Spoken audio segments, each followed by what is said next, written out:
Alors aujourd'hui, j'ai une équipe d'une quinzaine de personnes en tout, avec, il faut le séparer, une équipe finance de 5-6 personnes, du legal pour 2 personnes, et puis une équipe data analyst, product analyst, à hauteur de 7 personnes. Tu les gères tous en direct ou tu as mis en place une sorte de mécanisme de management intermédiaire? Dans les chiffres que je donnais, il y a 4 leaders en fait, qui chapeautent chacun une partie de l'équipe. Ok, donc sur chaque pôle, Ouais, à peu près, exactement.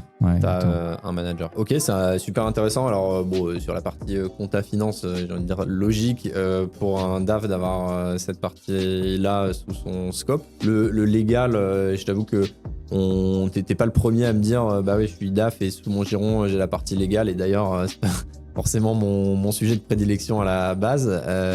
Et la partie data, pour le coup, je crois que c'est une des premières fois que je la vois regroupée sous la DAF. Oui, tout à fait. La data, je pense que c'était un peu atypique. Ce qu'on voulait essayer de créer, c'est des synergies entre finalement une équipe finance qui a peut-être une vision assez macro, mais aussi, et finalement ce qui se passe au niveau macro dans les équipes product ou dans les équipes business, en s'assurant aussi d'une cohérence de la data de bout en bout, c'est-à-dire entre je sais pas, l'évolution du trafic sur le site ou de la conversion, l'engagement des coûts marketing, finalement jusqu'au compte de résultat de l'entreprise.